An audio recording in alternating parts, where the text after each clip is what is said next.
Good morning, everybody, and welcome to this lovely Tuesday. I don't know what day it is. Tuesday morning. My name is Kim. I'm the Children and Young Adult Consultant with the Connecticut State Library here with my colleague, Ashley Sklar, the Adult Services and Community Engagement Consultant. And if you are here for our session on decoding the neurobiology of trauma. Before I begin to introduce our speaker today, I want to take a moment to let you know that captions have been enabled. So if you would like to turn those on or off at any point during the session today, you are able to do so. You don't have to decide now and then live with your choice forever. We are recording today's session for those who would like to rewatch or those who you work with who might not be able to be here today. The recording and the slides will be made available on our GELS Trauma Informed Services page. I just put the link into the chat. Once we have the recording and slides, all this information will be updated. We ask that you give us 5-ish business days, please, to do that so that we can make sure that we get the video caption. And sometimes it takes a while between the download and the upload process, but when it is available, you will be able to access it from this link. Bookmark the whole GELS page. And I think that's it for that. So I am going to introduce our speaker today, who Ashley and I were very happy to find on accident. It was the best accident in the entire world. Today, we are going to be hearing from Beatriz de la Espriella. She's going to do that better than me. Beatriz is a licensed clinical social worker and mental health expert in anxiety, stress, and trauma. Beatriz works with individuals and libraries to improve the mental health and well-being of library staff so they can feel empowered to serve their community and thrive personally and professionally. She provides training and coaching to libraries on a trauma-informed services, mindfulness, self-care, and more. Beatriz developed a trauma-informed services professional development curriculum that highlights the prevalence of trauma and provides library staff with essential skills to recognize and respond to trauma. Beatriz launched the Empowered, Confident, and Thriving, a mental wellness program for library staff that focuses on promoting mental well-being by practicing self-care, building resilience, and gaining the tools and strategies needed to navigate life's challenges. Beatriz earned her MSW from Rutgers University and her trauma-informed professional certification from Barry University. And again, for just the few people that we just recently let in here, I know folks are going to keep coming and we want to get started. This session is being recorded and it will be posted within about 5 business days. Grant us a little bit of grace onto our GELS Trauma Informed Services LibGuides page. And with that, this is your show, Beatriz. Thank you so much for being here. Thank you. You did really well with the last thing, so I appreciate that. So just like him said, my name is Beatriz de la Espriella, and I am a mental health therapist, educator, and consultant. I work with library staffs, specifically targeting trauma-informed trainings, trauma-informed services, but also prioritizing the mental wellness and mental health of library staff. So enough about me. I love this topic. I love talking about it. But I do know that the topic of trauma can bring some distressful situations, maybe some difficult topics that we're going to talk about. So if at any point some of these topics are impactful to you, I want you to take a few moments to yourself, maybe go take a drink of water, prioritize yourself, and then you can come back to the presentation whenever you feel comfortable and ready to come back. Before I always start, also, if you do have questions, you need me to clarify something, go ahead and put them in the chat, but we will have a Q&A session at the end. So let's go ahead and Kim, if you want to give me a thumbs up, make sure my slide is good to go. Perfect. But before we get started, I love to take a few moments to purposely slow down so that we can be present right here, right now, right? Like I mentioned, this topic can be overwhelming and it can definitely bring some anxiety into us. So I just want you to take a few moments and I want you to go ahead and take a deep breath in with me. Hold and let go. And if you feel more comfortable closing your eyes, you could do that too. Take a deep breath in, hold, let go. Continue breathing. I want you to let go of any negative thoughts that maybe were present earlier today. So if you feel comfortable, close your eyes, take a deep breath in, hold, and let go. And just as you let go of the air out, let go of any negative thoughts. Maybe that person that caught you off as you were driving into work, or maybe you ran out of coffee this morning and you start feeling a little bit uncomfortable. Go ahead and let go of any of those emotions. And let's focus on the present and where you're feeling right now. Let's go ahead and take that last deep breath in, hold, and let go. All right, perfect. I am ready to get started. So what are we going to talk about today? Today, it's all about trauma. So we're going to go into what trauma is. Then we're going to talk a little bit about childhood trauma and something called ACEs, which is adverse childhood experiences. Then I'm going to go into a little bit of biology. So please hold on with me on that one. So how trauma affects the brain is definitely an area that I'm very passionate about. And then I'm going to wrap up with some strategies for you to implement some trauma sensitive services at your library. And then we're going to talk about generational and historical trauma. So I want to make sure that you get a chance to get some of the questions answered. So as I said, you can put them in the chat, but I'll definitely have a Q&A towards the end. All right, so the Substance Abuse Mental Health Administration defines trauma as an event, or series of events, or a set of circumstances that are experienced by an individual. And these are events and experiences that could be physically or emotionally harmful. But the most thing I want you to keep in mind is that lasting adverse effect that it has on the individual. So those physical, emotional, harmful situations have an impact on the individual's functioning. So it could be their mental health, it could be their physical well-being, social, emotional, and even their spiritual well-being. So for those of you that are able, can you type in the chat very quick, what are some examples of traumatic events? So I have a few, but if you're able to type in the chat, if you can share with me what you think some traumatic events might be. And again, thinking about those lasting adverse events that we have. So let's see what we got so far. Sexual assault, child abuse, death in the family, unhoused, food insecurity. Yeah. Let's see, seeing people die daily. Oh, yes, that's a big one on TV. Divorce, systemic oppression, war. These are definitely examples of traumatic events. So some of the ones that I have arrested are, either yourself or watching someone be incarcerated. We talked about physical and emotional abuse, domestic violence, even being in the hospital, depending on the length of the illness or anything like that. It could definitely be traumatic to some individuals.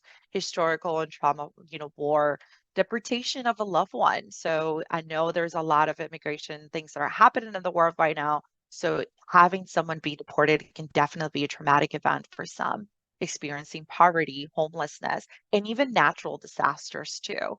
Now, one thing I want you to keep in mind is that even though all of these are examples of traumatic events, not everyone experiences a traumatic event the same way, right? So I don't want to generalize. We don't want to do that. Traumatic events are based on that individual's experience. So I want you to consider the person's life situations and their circumstances, because some of them may experience it at different levels. For example, a natural disaster. I live in an area, so I live in Florida, right on the coast, on the Gulf of Mexico, and we've had some hurricanes that have been pretty bad. But I was in an area that, yes, it got hit, but it wasn't right on the water. And so my experience of that hurricane wasn't the same as someone whose house got destroyed, right? Who experienced the water rushing into their home and having to climb onto tables and stuff like that. That is different. So even though someone experienced a divorce, for example, not everybody is able to, or not everybody sees or experiences that traumatic event the same way, right? So there are a lot of things to consider in those situations, like protective factors. Protective factors can help an individual overcome a traumatic event and also become resilient. So let's use that example of a divorce, right? So some examples of protective divorce could be supportive relationships, right? So if somebody who her experience divorce, but they actually have some supportive relationships at home, or they have a increased self-awareness, increased emotional awareness. Maybe their parents did get divorced, but there's a physical safety, there's financial security. All of those things are protective factors. So that person's experience of a divorce may not be the same as someone who experienced a divorce who didn't have financial security, who didn't have physical safety. So, right. So for the purposes of this presentation, we're going to be talking about those individuals that don't have those protective factors. Okay. So I just want to make sure that we have that in the back of our mind. Childhood trauma. So the reason we want to talk about it is because childhood trauma has become, or it continues to be, something that it's increased throughout the years. I don't know if it's because technology has increased, so we know more about the experiences of childhood trauma, or could it be that years past people didn't really talk about it as much, or maybe there's an increase in how child protective services it's getting involved. But nearly half of American children are exposed to adverse childhood experiences, and I'll tell you what that is in a minute. But more than 2/3 of children reported at least one traumatic event at the age of 16 or by the age of 16. So to me, that's alarming, right? And at least 1 in 7 children have experienced child abuse or neglect in the past year. This is just in the past year. 1 in 7. So when you walk into a classroom and there's 7 students, at least one of them has experienced some level of child abuse and neglect. And why do I bring this as statistics? Because it highlights the importance of us talking about trauma and how much we're going to learn it impacts the individual as they grow. So I talked about adverse childhood experiences, but what are they? So these are potentially traumatic events that happen during childhood years. And we're talking about the ages of 0 to 17 years old. And the example of those traumatic events are experiencing violence, abuse, neglect, witnessing violence in the home. So somebody hitting someone, mom to dad, dad to mom, or even having a family member attempt or die by suicide. These are considered adverse childhood experiences. But it also includes things like the child's environment, right? And especially when it's threatening their safety and it's threatening their stability and it's threatening the bonding that they have with others. So some examples of the kinds of environments that we're talking about is being in a household that has substance use problems, or maybe a parent with a mental health problem, or even a separation of a parent due to prison, or in situations right now, like maybe being deported and things like that. Now, the examples that I mentioned right here are not meant to be a complete list of adverse experiences, but these are specifics to what this study found. So it was a study back in the 1990s, and it looked at the relationship between these adverse childhood experiences and the impact it has in chronic health problems in the future. So what did the study found? It found that the higher the amount of adverse childhood experiences that the individual has, the higher the chronic health problems they have in the future as they get older, right? Mental illnesses, and also maybe the individual experiences substance misuse and substance abuse, um, and then just long term of chronic health problems. So that was what the study back in the 1990s found. A lot of studies have been replicated that have found similar or even expanded the research. So there have been some studies back in 2015 and 2018. So most even research studies continue to find that experiencing adverse childhood experiences can also have a negative impact on relationships, right? So difficulty maintaining even employment, establishing secure relationships with individuals. And you know how relationships, establishing those relationships are so vital to individuals, right? Connection is so vital. So this is why it's so important for us to talk about childhood experiences. Now, I don't do the quiz. So if you go online, you can type in ACEs quiz and you can find out how many childhood experiences or adverse childhood experiences you've had in the past and how it could relate to you in the present. Um, I don't like to do it in the presentation because it's a very personal thing to do. But I do recommend everyone to go do it just to get an idea of where you are and what you've experienced and kind of get a clear understanding. It's like, oh, yeah, I lived those things. I experienced those things. And this, I understand now kind of where I am because of that. I love this particular article from NPR. And I know everyone will get the slides, so you'll be able to get this particular link. But I like the article in NPR because it has the quiz, but it also goes a little bit further into more information about the ACEs and what it means and what it does not. So go ahead and check that out. All right. So I'm going to go in. So we talked a little bit, not a little bit, but we talked about the impact some adverse childhood experiences can have in ourselves, right? So how these experiences can have an impact later in years and how the individual or a child who may experience some level of either sexual abuse or any of those childhood experiences can later on have like chronic health problems. But how does it affect the brain, right? And in order for us to talk about how trauma affects the brain, I got to talk a little bit about the normal functioning of the brain. So we talk about normal brain development. So I'm going to go into a little bit of biology here. So bear with me, but it's just so that everything makes sense. And I want to make sure there are no questions. Nope, we're good. Okay. So let me know if there's any questions as we go. All right. So there are two parts of the brain that I want you to keep in mind of when we're talking about trauma. One of them is the limbic system, and this part includes the amygdala, which you'll hear that me talking about later, the hippocampus, the thalamus, and the hypothalamus. But the most important thing I want you to keep in mind with the limbic system, which is if you think of this as your brain, and I hope you could see it really well. Let's say this is the frontal lobe, so this is the front part of the brain. The limbic system is right inside, as you can see in that image. And the limbic system is involved in that behavior and emotional responses. It's in charge, and I'm sure some of you have heard the fight, flight, or freeze response. And it's also in charge of that stress response system. So the limbic system does no critical thinking, only reactionary. So this is a time where they get to emotionally respond to a situation. Oh, something's happening. I got to go jump into it. That's what the limbic system comes in. It's emotionally responsive. So if something happens to you and you react emotionally, that's when the limbic system comes in. The amygdala says, I got it. This is all emotions. I'm going to, make sure that you respond, either you fight, or flees, whatever it might be. So that's what the limbic system does.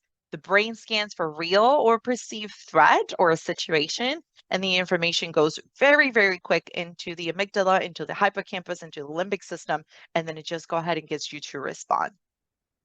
The other part of the brain that I want you to think about is the frontal lobe. So if you look at our brain, so if you're looking at our brain, this is the frontal lobe. So this part right here of the brain, that part is in charge of the voluntary actions like reasoning, thinking, critical thinking, right? Decision making, maybe just making final judgments and final calls and rationalizing situations. So that frontal lobe part of the brain, it's in charge of that, right? That impulse control. It controls our impulses and evaluates emotions, and it uses our experiences and our judgments to make decisions or to make conscious decisions about things. A lot of the times, teenagers do not have their frontal lobe completely developed, so that's why their decision making is not as advanced as for adults. So it takes time for it to develop, but that's usually what happens. There's the frontal part of the lobe can override the limbic system. It could basically say, all right, emotional part of the brain, I can take care of this. I'm going to go ahead and rationalize the situation and respond to it critically. Okay. So those are the two parts that I want to make sure that you keep in mind. So I want to use an example of how this would look like, right? So let's look the example of encountering a bear in the woods, right? So this information, which is the threat, goes through your brain in milliseconds, right? The limbic system helps us respond to that encounter. So basically it goes, do we fight? Do we flight? Do we run away? Are we going to freeze in that situation? This is our body's automatic and even primitive response to stress, right? So it perceives it that there's something happening, there's an attack, there's a harm, right? So this is what cavemans used to do. This is what they relied on to survive, that emotional limbic system part of the brain. Right. So we may not be in the woods 24/7 encountering bears, to decide whether we want to run, stay, or fight the bear. But let's use the example of a bus driving down the street. Maybe we're trying to cross. And again, our brain scans that and notices that there's a threat, and it quickly signals the body to react by jumping away from the vehicle. And that's what the limbic system does. Now, we go through every day, we go through some levels of different stress, we go through perceived threats, and our limbic system decides to respond in situations based on what it needs to happen, right? So, what happens in our body whenever the perceived threat is coming in? So, this happens is there's a sound, or it could be an image. Again, it could be that bus that's coming by. So it triggers those stress hormones that coming in. We got adrenaline, we got a cortisol, and then it got our blood vessels in the skin to constrict, just in case we start losing some blood. So the body's trying to protect us. It even shuts down our digestive system, so that once it shuts it down, it can send energy to the rest of the body, so that if we need to fight, we get to fight. We have enough energy to fight. If we need to run, then we have enough energy to go ahead and run, right? So then we have an increased heart rate, so that blood flows through our body, and it's just like ready to make that decision. Are we running? Are we fighting? What is it that we're doing? And even our necks and shoulders, our back muscles will start to constrict. This is what the normal response happens. So this is like a normal situation. But the problem falls in when this stress response system, that limbic system, so I'm going to go back really quick, that right here, it's constantly activated. Constantly activated are the words that I want you to keep in mind. For example, being constantly activated by traumatic events. So that constant abuse, that constant neglect, the repeated physical violence, maybe some verbal abuse. This means that our limbic system is always on. It's always responding to a threat. So it's our body's constantly doing this. It's constantly constricting our blood vessels so we don't lose blood. It's constantly shutting down our digestive system. It's constantly responding to a threat that for us is there, right? Because as a child, that's what we try to, we're seeing that threat. It's happening, right? And this is what we call the amygdala hijack. Is that part of the limbic system that hijacks our brain and is constantly responding to everything, even at times when a threat is not existent. So the amygdala hijack responds to the stress, and it disables any logical part of the brain. It activates that fight and flight and freeze response system. This term, the amygdala hijack, was developed by psychologist Daniel Goleman, and it was back in the 1995. And he talked about how the amygdala is just that automatic response where the body acts without any conscious put into it. So there's no logical part of the brain that comes in, right? So when we have been exposed to constant threat, constant stress, right? We're always going to be on high alert. But the issue is that at times, we're always going to be on high alert, even in situations when we don't need to be on high alert. And I got to switch really quick. And I wanted to show this image right here. This is the potential threat that the child sees, and it's perceived by the child. When the amygdala is activated, that's hijacked, even when there's no threat, as you can see in number 4, the child, or even as the adult, continues to perceive that as a threat. So I just want to go back and make sure that I show that. I flipped some of the slides last night, and I forgot to put that one back. So that's what happens. That is the issue. So normal brain chemistry, the brain's trying to protect us. There's a threat. We're trying to, protect ourselves. But the issue falls in when there's that constant threat, it's always on. And even in situations as we grow and we get older, we realize we don't realize that this is not longer a threat, but the brain has been hijacked. The brain has been programmed to respond as if it was a threat. So there are some consequences to that high level of, constantly reacting to situations like that. There's some physical consequences like upset stomach. I mean, think about it. Your digestive system is shutting down as a child, right? Every time that you're having those experiences, now you're having upset stomach, migraines, back pain, muscle aches, even dizziness. And there's also mental health consequences that come with it: anxiety, depression, the need to be in control, because in those situations, we usually lose control, right? So this is what studies have found, that regularly activating the stress response system, but not carrying out, whether it's by running or coping, right? So constantly getting that stress system activated, but not coping with it, can definitely have some consequences. So these are the major consequences that they have found. So once again, this chronic activation of the stress response system means also that reactionary coping skills kick in. So the brain is so powerful that it has mapped these reactions as critical for survival.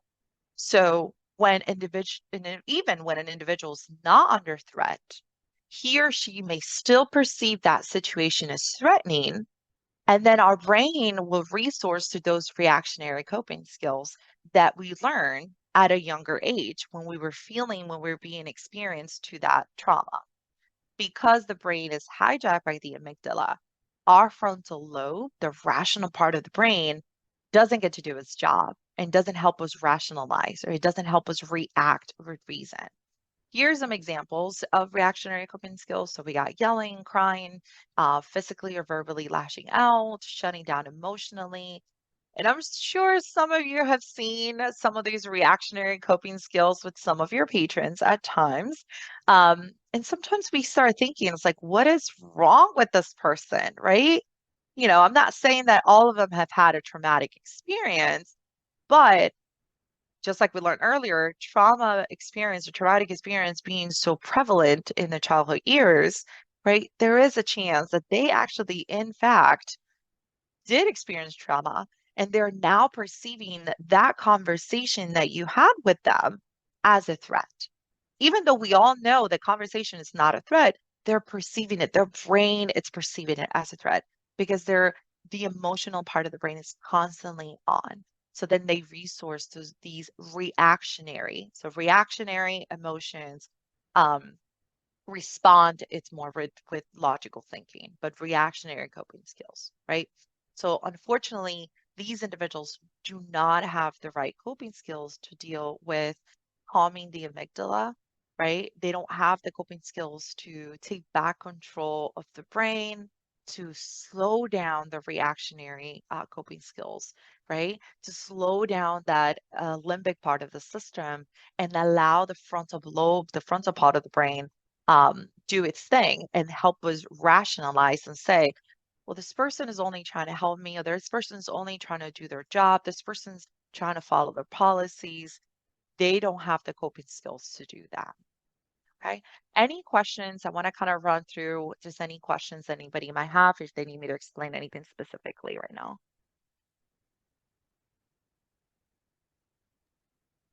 Right. Hi, Beatrice, can I ask a question about the last coping skill listed on here? Because you didn't touch about it, and I'm curious about the working hard to please everyone. Yeah. So this one goes back to when the child and the parent, it's also a lot of the times they want to be loved, they want to be cared for, and that's the time that they may, they do everything for mom or dad or whoever it was the abuser in that time. So as they grow and they get older, and it doesn't have to be a huge traumatic experience, but that they have learned as they get older that that's how they need to manage situations. So working hard to please everyone, it's one of the, I think that most the ones that we see as a coping skill that it kind of goes under the radar, if you want to look at it that way. Because the yelling, the screaming, the fighting, we can just be like, I can see those, but the working hard to please could be anything as trying to get a good example. there's something you need to do, and they're like, oh, I'll take care of it. Oh, I'll make sure. And then they add on so much to themselves. And then after a point, it's like, I can't do it anymore. I can't take care of it. But that's where that one comes in. Yeah, good one. That's a good question. Yeah. I think there is something in the chat. Is there a way to help students to turn off the limbic system response? Yes, actually. So I'm going to talk a little bit about that. Let me make sure. Yes. So Jen, I'm going to talk a little bit more about that. But just to answer your question really quick, the main way we want to do that is we want to, and we don't want to turn it off. We want to slow it down. And the way we want to do that is by learning to take a pause. Mindfulness is a huge strategy to do that. It's one that it's very helpful to help you be in the present. So the way we want the limbic system to continue being activated, but we want them to use it in times only when there's threat. And so what mindfulness does is very about keeping you in the present moment.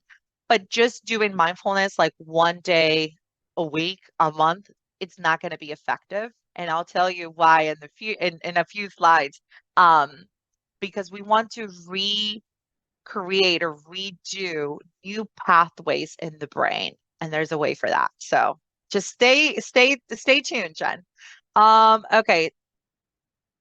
Carolyn, they don't want to rock the boat or trigger someone who's abusive. Yes, exactly. You're absolutely right. So when it comes to working hard to please everyone, they just kind of want to make sure that everything stays at bay, and there's no, they want to be able to also feel that kind of like love from the individuals. So, all right, really good questions. Let's go ahead and all right. So now we're going to go just some bit of research and data that I wanted to share with you with more specifics at how trauma affects the brain. So earlier I mentioned, the brain's affected, or the trauma affects the brain when it comes to the limbic system. But there's other parts of the brain. So research has found that children who've experienced a lot of stress, such as family conflict or even a serious illness, tend to have memory problems and even small brain parts, right? So brain scans show that abused children, or even neglected children, have smaller brains than those who are not mistreated. Some research has shown that smaller brain size means that there's fewer neurons and fewer neural connections, which can definitely impact the level of cognitive function. So there's still a lot of research when it comes to that, but most of the research that I found that is out there is smaller brains. Basically, a lot of it equals to lower levels of cognitive functioning. So if an individual is experiencing trauma and then there's smaller, parts of the brain, then there's a lower level of cognitive functioning. That means that frontal lobe, it has an issue. It's not there enough for us to make decisions and help make decisions the right way. Some children who suffer from PTSD due to maltreatment also shown signs of brain development issues, especially in areas of decision making and self-control. So a lot of brain imaging has actually shown a decreased gray matter volume in certain parts of the brain. And this basically suggests that there's trauma-related damage in the brain for those individuals. So basically, what it finds is a childhood maltreatment, right? That trauma that the child experiences can affect brain regions that are critical for thinking, for self-regulation, for behavioral control, potentially leading to mental health issues as they continue, because a lot of the times if we're having issues with self-regulation, we're having issues with self-control, that's when everybody gets in trouble in school, and it just has issues, mental health issues later down in life. I wanted to share a quick story before we kind of shift gears. I did a presentation back, I don't know, I think it was 3 years ago, maybe a little more than that. And at a school, I'm a school social worker, or I used to be a school social worker. And there was a teacher that asked me, I was like, okay, we have all this information, right? We know that trauma affects the brain. And what do we do now? how do we scan the brain of every student that is affected? Just, or how do we need to scan every brain's, for every student to find out whether they're affected by trauma or not? And I was taken back by the question because I'm like, no, we are not going to scan every student to find out if they have trauma. I mean, I was like, okay, I want to be very polite, but it's not about that. It's not about finding out whether that student versus that student has a brain size that's larger and smaller, because now I can treat them differently. But it's about recognizing how prevalent and how much trauma is out there, right? It's about learning the signs of trauma so that we can recognize them in those individuals, in that student, so that when we have this information, we can respond in a way that prevents us from re-traumatizing the individual. It prevents, it holds us back from creating additional chaos, right? And the biggest thing is we want to build the community of healing, right? A community that supports those individuals. It's whether they have a trauma or not, but if specifically understanding is like, these are the signs of trauma, sounds like this individual might have experienced it. How can I respond to that? So that's what I wanted to make sure there was a quick takeaway from that. All right, I'm going to check in the chat to see. Okay, all right. So making sure there's no other questions. Any questions before I move on? Anything that affects to the trauma, the brain? Right, perfect. Okay, so I'm going to move on to my next part, which is strategies for creating some trauma-sensitive services. Now, the evidence so far, it just kind of shows that childhood trauma can harm the development, various parts of the brain, right? It can harm how we regulate our emotions. It can have an impact on the behavior, affecting how we regulate our emotions. It can impact, I'm sorry, how we think. And it could definitely have those issues as we grow into chronic health problems, right? So maybe some issues with some digestive problems as we get older, maybe some heart problems, right? So that's what I'm talking about, some mental health or chronic health problems in later in years. So, but going back to that question that the teacher asked, so I want to talk a little bit about trauma-informed or trauma-sensitive services. And I have 8 strategies for you, but before I introduce the strategies, I have to introduce the topic of neuroplasticity. And this goes back to that question that Jen asked. How do we help students work through that limbic system part? So neuroplasticity, right? So let's just take for a second. Remember how I mentioned that our brain has mapped certain roads and certain waves to respond to stress and respond to a potential threat? Well, just like the brain maps these roadways, right? The brain is also so amazing and powerful that we can rewire and recreate new pathways. So we can create our new pathway and we can change the way we respond to the threat. Neuroplasticity is our brain's ability to change and adapt as we experience things and learn. So this is new research that is taking place, and a lot of it has to do with utilizing techniques that can help us bring that part of the brain, slow down the amygdala, and let the frontal part of the brain do its thing. And some of those activities or practices I'll show in a minute. But these having new experiences, creating strong bonds with individuals, those things can definitely help us rewire these pathways. So think of the individual who's had some past traumatic experiences, but they are later in the years, they're actually doing pretty well. And yes, they lived a pretty bad life, but they're handling things okay. If you look back at that individual's life, there was someone right after that, there was a strong bond that they had with someone that helped them become resilient. There were things that they did growing up that helped them create new pathways in the brain to be able to respond to those threats, or could, what we perceive as a threat, in a much better way. So some research has found that these activities, and I know it sounds very silly, some of the things that we have right here, but these activities, actually things that we could do at home, right, can help us rewire that part of the brain, right? So I want you to think back to those reactionary coping skills and having those, like the yelling, all this stuff. With the neuroplasticity, we can draw a new map, right, to respond to stressful situations. But it's not about just doing exercise, for example, which is on this list. It's not about doing it every once in a while. It's about constantly. It takes time. So think about the athletes, right? Think about the brain being a muscle, just like any athlete needs to work out their muscles to get better, right? So basketball players, they train probably every single day, if more, a couple hours in a day.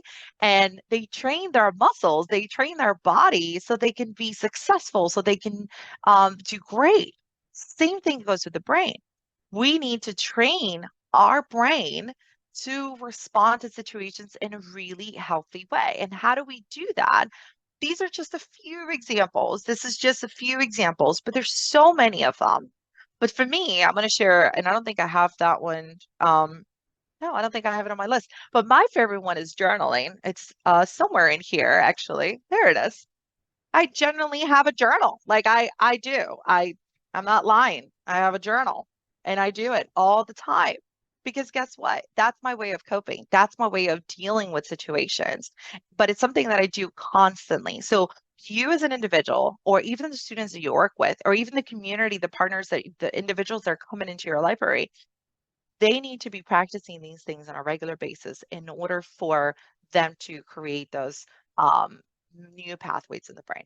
Okay, so with that being said, I just want you to have that in the back of your mind, because when we're creating these trauma sensitive services, I want you to have the idea of like, oh, the reason we're creating these, neuroplasticity is important. We can rewire these parts of the brain for, it can help these things that we're doing. It could definitely help the individuals. So here's a few. I'm going to go very quickly through these. These are some strategies for you to implement some trauma-sensitive services. The most important thing, and I know everybody talks about education and training, but guess what? Can't really talk about something that we don't know about. So hosting a workshop on trauma-informed services, it could be for library staff, it could be for your community, right? Connect with a mental health professional that is able to do it. I mentioned in there, create a book club, and this is for library staff. So I wanted to share my favorite ones, honestly. So this one is, I don't know if you could see it, but What Happened to You by Dr. Perry and Oprah Winfrey. It has some really, it's more like a conversation between the two of them. So I like that one a lot. Body Keeps the Score. It's another one that's really good. And this last one, It Didn't Start With You. So it's about family trauma and how it shapes who we are. So definitely, maybe having a book club with your staff and connecting and just talking about how you can implement some of the things that you're learning from these books into the services that you're providing. Also creating safe and welcoming environments, so designating a quiet zone, noise canceling headphones, making sure that some of those are available. I know some libraries are unable to do that, but factors like lighting, seating arrangements, noise levels, just being able to have that in an area for those individuals who may have a difficulty with noise because of trauma. Maybe your population that you work with, it's veterans. You may want to work with an agency or be able to, all these strategies don't need to be implemented. I think they need to be implemented based on the population that you serve. So if you do have a group of veterans and you want to kind of designate a quiet zone, I think it would be perfect for that. Be able to allow them to move the chairs so they can sit in a way that they're facing the door. Certain things like that could definitely help in creating that safe and welcoming environment. Empowerment, voice, and choice. A lot of the times, basically, every individual who has experienced a traumatic event often loses their voice in the process. They lose that sense of who they are, of being able to choose, being able to speak up. So when we give that back to them and we empower them and give them a moment to say, I want this, is so powerful. And that's a huge thing when it comes to trauma-informed services and trauma-sensitive services. So these are simple examples. Creating surveys is my favorite thing to do, and learning about what are some of the things that your patrons are looking for and needing. Maybe some suggestion boxes, because they might not be interested in talking to you right away, but they might be able to write some things down and keep it anonymous, to create that and allow them to have that voice. So maybe creating a program where they get to choose which materials are brought to the library. I don't know, it's just suggesting and allowing them to come in and suggest some of the things, especially for those patrons that for sure come to your library often, and for sure they're going to be there for those kind of programs and things like that. Clear communication. I know this sounds super silly, right? We talk about clear communication, but what I'm talking about when I say clear communication, I'm talking about reviewing library policies. Are they clearly displayed throughout the library, right? Training library staff on effective communication strategies, what it means, maybe some nonverbal cues and understanding some nonverbal cues, what it means to do some active listening, because we think we're always listening, but active listening is all about when the person says something and then we can rephrase it back and say a few things that they said to us. So those are some effective communication strategies that I think is important for clear communication. Using open-ended questions, reflective listening, and things like that. Trauma-informed programming. This is, again, some mindfulness workshops, maybe some therapeutic storytelling. You could do book clubs with the staff, but then maybe do a book club that deals with trauma. But I would suggest partnering up with either a mental health professional or someone who's retired, who has maybe a counselor that's retired or a mental health professional is retired. Because when you do book clubs and they talk about trauma and you don't have someone that could be there to process that trauma, it could be an issue. So preparing for that, or just letting the individuals, it's like, this is as far as we could able to process, we're not going to be able to discuss personal things with them and things like that. So a couple of more strategies, crisis intervention resources. The library staff, it's not the mental health professional, but I want you to think of making sure that there are protocols in place for responding to crisis situations, including how to assess risk, right? Maybe provide some emotional support, but most importantly, connecting the patron with the appropriate resource. And what I mean by that is, think of the library staff as just that providing that first aid. And I know there is a first aid program out there that is super, super important. But mental health first aid, I think it's called. And I understand library staff are not professional, but just providing that first aid will be critical until the real help, can be there and arrive. Whether it's a medical team, whether it's police officers, whether it's connecting them to those resources. And that leads to the next strategies, which is collaborating with community partners, right? So just reaching out to maybe creating a partnership or some advocacy group or an advisory board that includes, mental health organizations, some local groups, and that can read and survey what the population needs and be able to create something that can support the patrons. And then the last thing is just continued education and improvement, right? So we want to be able to regularly evaluate the effectiveness of these trauma-sensitive services, conduct some feedback surveys, and even creating some advisory committees. And I think I like the advisory committee idea, because we could include a library staff, it can include community members, it can include a mental health professional, so that you ensure that these trauma-sensitive services that are being provided are in fact being effective for everyone. All right, and the last thing, I wanted to bring this up because whenever we're creating trauma-informed or trauma-sensitive services, I want you to keep in the back of your mind Maslow's hierarchy of needs. What I mean by that is if you're creating, for example, a community fair or a community event that deals with employment or obtaining resources, you may not get individuals who are still looking for physiological needs. So if your events or if your programming, it's kind of in the higher up of the needs, which is kind of like that safety or maybe self-esteem. Let's say we create a self-esteem workshop or a strength workshop or something like that. The individual who has experienced a traumatic event, who's still struggling with their physiological needs, which is water, food, shelter, sleep, clothing, it's not going to find those events interesting for them because their needs are not being met. So I want you to kind of keep these in mind because not when we're creating these services. So just wanted to throw that one out there.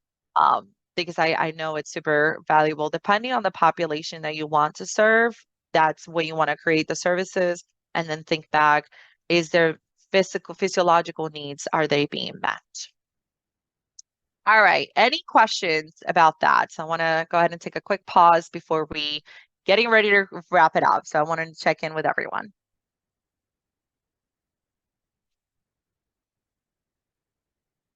All right. We're good. I have a question. Yeah. You know, there are some library programs. I'm thinking about Maslow's hierarchy of needs and sort of the program offerings that are coming from libraries versus the needs in the community.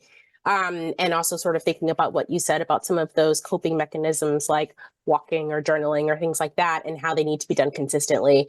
And there are some traditional library programs that are offered consistently. We can all name them, right? Like story time or like possibly like a book club or like an anime club or something for the tweens. Is there an overlap or is there something to be said for libraries that might offer like one shots, right? And sort of their effectiveness within the community? Like if you at one point offer a journaling workshop one day because maybe you came across some funding or you offered, a workshop on something, right? Like a walk through the woods, right? I'm just sort of thinking about those two things and how libraries typically operate with their programming. And what does that mean, if anything? Yeah. So I like the question when you say, is there an effectiveness to that one-time kind of thing? I think there is because you have introduced the individual to something that they probably would not have done on their own. So, for example, someone who's never, and this is what I run into with my clients in counseling. I always say, I was like, well, do you do any journaling? And they're like, nope, I don't even know how to start. Okay, then let's deal with that. So let's just use the example of journaling. You create a workshop on artistic journaling, which is all about drawings and paintings and stuff like that. A patron sees like, oh, I've always wanted to do that, but I never know how to do it. They go to the training, a one-time thing. Well, now they've been introduced. So they have now experienced something that they've never done before. So I would 100% encourage that. My add-on to it would be next steps. So when you do that workshop at the end, not just do it and then be like, okay, well, we introduce something to you and then that's it. You're walking away with new information, but also given the person, if there's no follow-up, given them with tools of like, oh, how do you implement this on a day-to-day basis? Or what is your plan? Let's go, before we wrap up for the end, let's all create a plan and how we're going to implement journaling on a day-to-day basis. And this is your worksheet. At what time are you going to do it? At what day? So they actually walk out with now a new information, a new tool, and then strategies on how to implement that tool as they continue going. So yes, absolutely. It's an amazing question. Thank you. Thank you. So it seems like in addition to sort of like the fun activity, which I think we're very used to doing, it's the fun activity, but then sort of librarianing and then providing resources and services for folks to sort of use when ready after. Yeah, and that includes even books too. Like if somebody wants to, you have a list of resources of books that they can check out after if they're more interested in learning more about it. But so providing it, introducing it, but then doing the activity and then giving them something to do after as well. Okay, so I think we have a question from Jennifer. Do you have a suggestion for an alternative type of journaling for people who have a traumatic experience as a child with someone reading their journal and are hesitant to try? That's really so there's two things. Electronic might be one of my suggestions would be now just so they have experience as a child, but they're no longer a child, they're an adult. Okay. So I would say definitely electronic because they if they have it on their phone, they're more able to kind of do it. A lot of the times I have clients write and then they throw away what they write. I know it's kind of off a little bit, but it's just one of those things that they get a chance to let things out.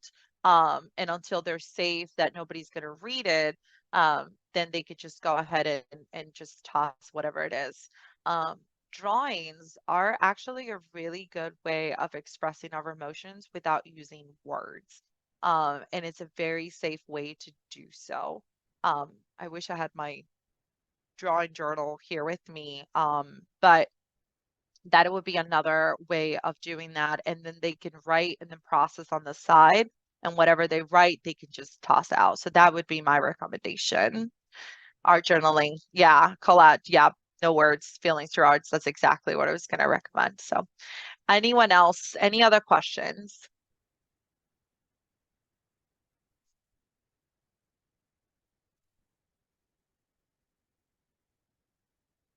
Yeah, I like that comment. You can make a ritual of destroying the writing and throwing into a fire pit shredding. Yeah, absolutely.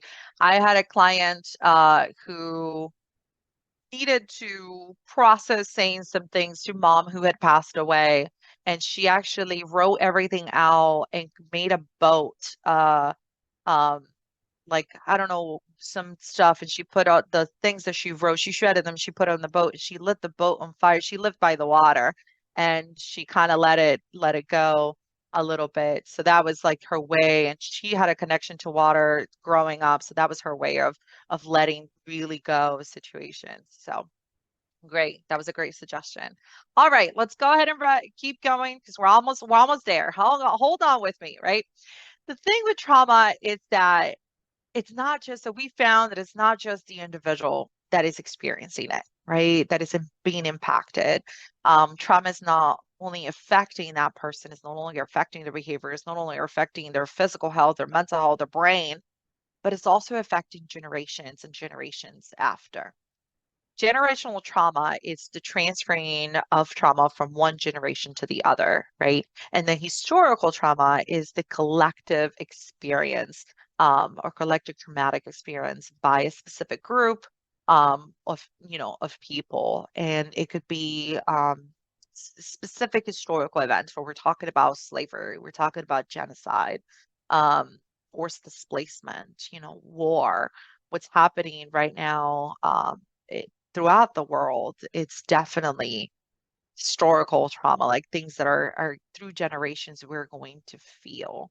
And in order for us to understand both generational and historical trauma, I need to introduce the topic of epigenetics.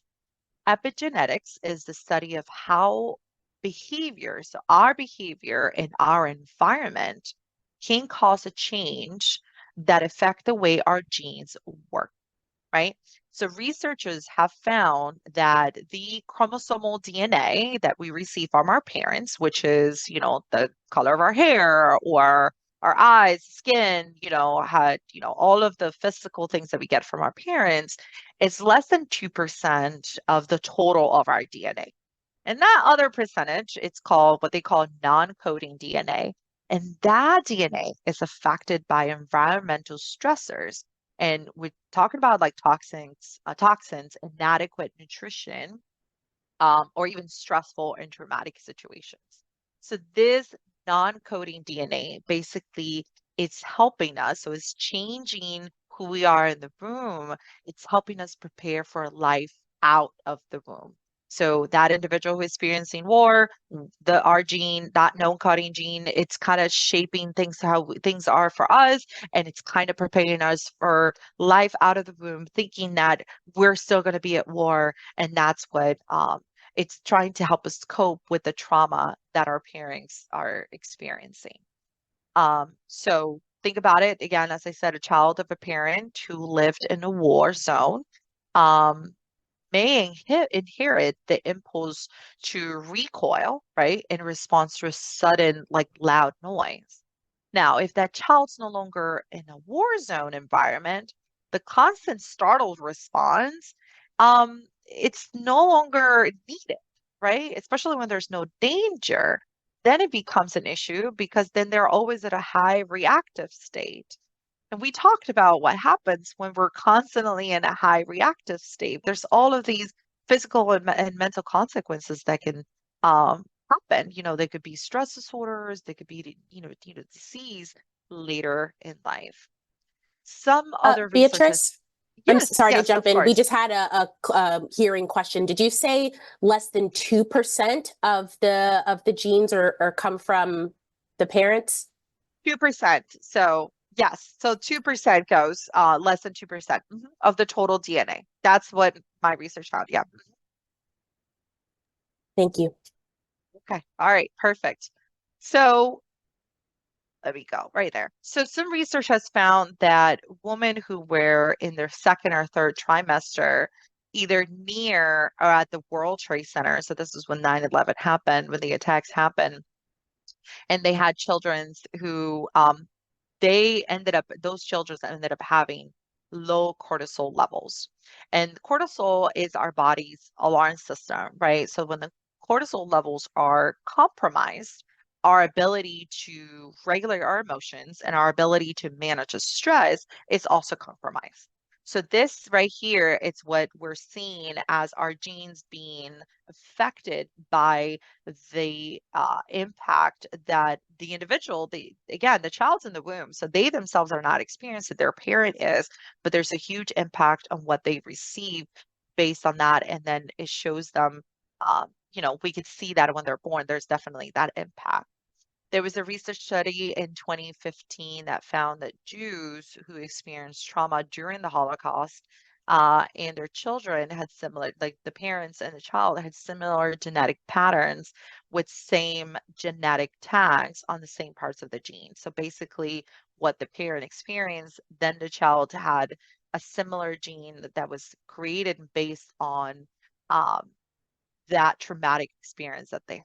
So what's happening is that the parent's trauma is becoming the child's own trauma, and then their behavior and emotional issues are mirroring those of the parent, right? So 30% of kids with parents who served in Iraq and develop PTSD. So if the parent developed PTSD, 30% of those kids also struggled with similar symptoms. And even PTSD experienced by grandparents can be transferred to grandchildren. So what this means is that trauma basically is traveling through our generations, it's traveling through our genetics. It's not just that one person being affected, but it's being affected as time goes. Here are some strategies that I wanted to share with you that I thought that were very, very important when it comes to generational and historical trauma. So in many cultures and communities, generational and historical trauma are deeply, deeply ingrained, and they can continue to affect individuals, and it can continue to affect communities even long after the events are done and the events have occurred.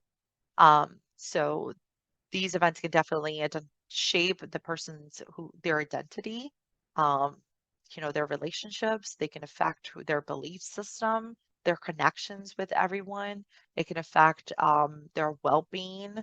And a lot of the times it could go into a cycle of dysfunction and distress if they are not addressed. So here's just 5 strategies that I kind of want you to keep in mind when we're talking about if you ever want to address generational historical trauma. And it's easier for me to set and down access to resources. I'm located in Florida. There's a lot of book banning that's happening right now it's not just in Florida, but that's what I can speak of. So when I talk about access to resources, I understand how crazy it is, but that's basically what we want to continue providing, books and articles, documentaries, archives, information that can tell individuals, they can empower them about learning about their history and understanding how that generations or the historical trauma could have, it can impact their lives and it can impact their identity. Libraries can also serve as spaces for cultural connection. So maybe uh, bring in oral historians or, someone that could come in and talk about the history of your area and some of the things that have taken place, so that we can talk about our cultural heritage, talk about the strength, maybe belonging and connecting more with the community. And yes, there was this trauma, but we can learn about it and to be able to grow and connect. Another strategy is community engagement. So libraries often, I know you guys host workshops, events. So I think this will be a great opportunity to also include topics related to historical trauma how it can impact the individuals, and just bringing people together to talk about their stories. Someone, not just a historian who knows about it, but just someone who's lived it, someone that can share the stories and share their experience. They can share the perspective, and could definitely have that community connection. Um, Education and empowerment. So I know libraries themselves are a hub for knowledge, empowerment, education, offering programming that could definitely support the mental health, resilience, and even coping skills. So providing that education and providing that empowerment to the community, I think it's very valuable and important to them. And then the last thing, preservation of cultural memory. So having events and having things that help people bring in their own stories, maybe creating a toolbox with shared experiences, not just the trauma itself, but the resilience. So it's a combination of both, a combination of the difficulties, but then also how we can move past and how we have been able to fight for against that trauma and against those experiences, and just honoring that resilience and being able to do that. So inviting the community to bring in maybe books or bring in stories or write down letters that you could save for the future and to preserve that memory. So, all right, any questions about the generational historical trauma before I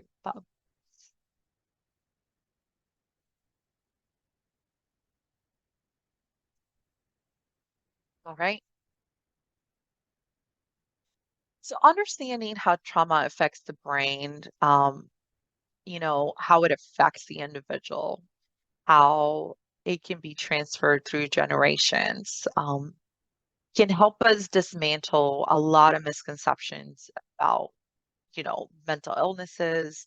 It can help us dismantle misconceptions about emotional regulation, about watching someone react to something, then you're like, oh, why are you doing that?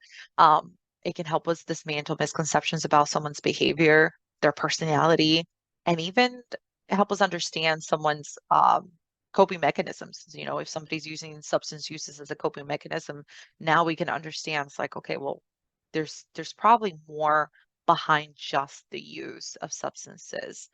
And when we understand that, we begin to see the person as a human. We see them beyond the behavior. We see them beyond their illness. We see beyond their actions. We start to see that even their own biology is betting against them. And once we understand how much trauma can impact us and it can impact generations and generations, we start to create a shift. instead of questioning what is wrong with you, instead of questioning what's wrong with that person, we start to think, what happened to you? And that's what I love so much, that book by Dr. Perry and Oprah Winfrey, because they really go into it about thinking for the person for who they are, right? And asking what happened to that person for them to behave and act that way. All right. And that is all. Thank you so much, everyone. This is my contact info if anybody needs to get a hold of me, but we are open now for questions. While we wait to see if any questions come in the chat, I quickly, before I forget, want to add and let folks know, if you don't know from our advertising to the listservs, that this is just the first time that we are going to see Beatriz. We are going to have her like 5 more times, I think. I just put a link in the chat to our next session with her, which is on trauma-informed services in the library, part 1. That's going to be a 2-part series. That is on April 2nd from 10 to 11. If you go back to our advertising for this session, you will see an entire list and the registration information for all of our sessions with Beatriz. And I also, while we wait for questions, want to make sure to drop our evaluation in the link, because we are going to have Beatriz for a couple of weeks. Any information that you all want to share with us so that we can make your future sessions more helpful, please let us know that, so that we can pass this information along to make sure that your sessions with us on trauma-informed services continue to be able to have a high impact on you and your community. Before I forgot, but are there any questions? Oh, and I'll share one more time where we are going to be posting the recording and links to this information in just 1 second, but yes. Oh, there's a question. Yeah.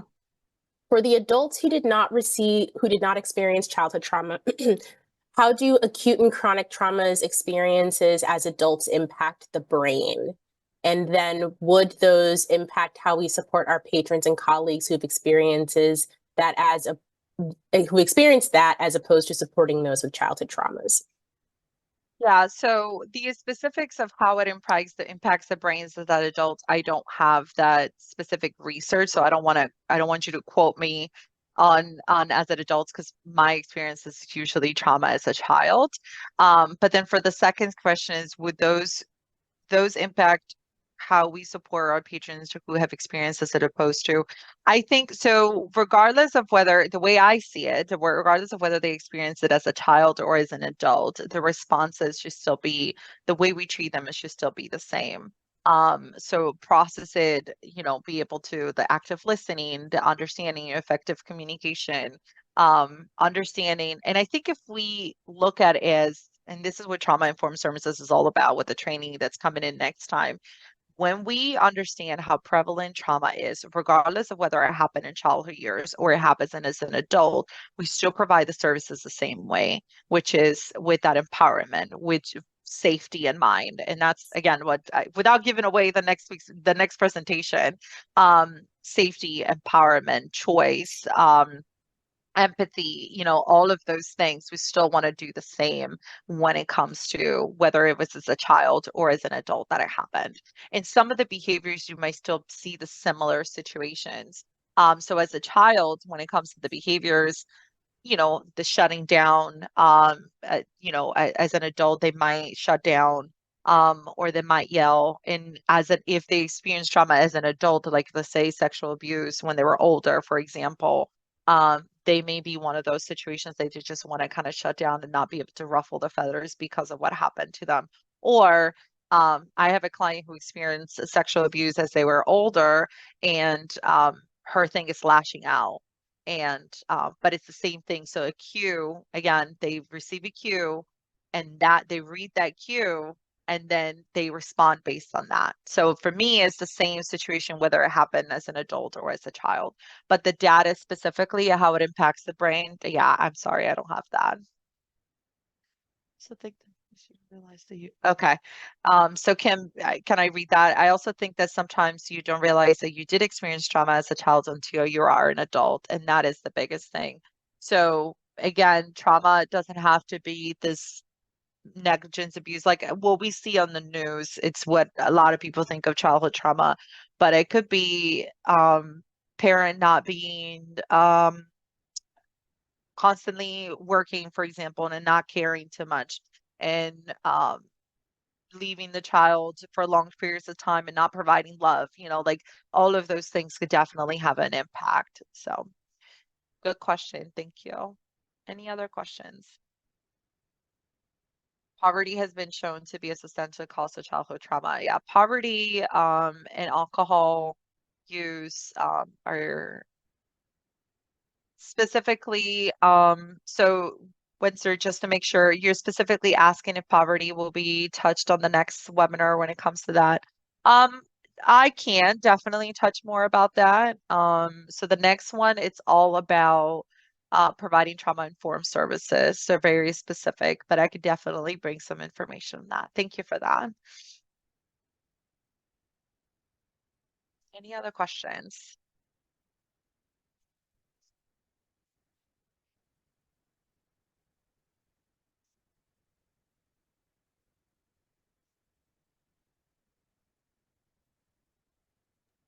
Of course, All right. of course. Yeah, it's looking like that might be it for now. And again, when you fill out that survey, similar to what Windsor said, if there's something that you're interested in knowing more about, please put that in the comment section of the survey, and Ashley and I will make sure that we pass that information along to Beatriz to see if it can be worked into some of the future sessions that we have planned to come up for you all. Yeah, and definitely look at all of them. Just don't look at the next one, but just look at through all of them. And if you notice that there's something in there that you like, oh, can you please talk about this? I'm really interested in that. I can definitely expand on certain topics for sure. Yes. Keep an eye on the listservs. When Ashley and I advertise these sessions with Beatriz, you will always see the most recent session at the top. But if you could just take a minute and scroll to the bottom, we list each individual other section's title. And if you click, even if you're not sure you want to register, click on that registration button, and then we have a full breakdown of exactly what that session's going to be on those registration pages. We also note information about recordings and slides and where that information will live.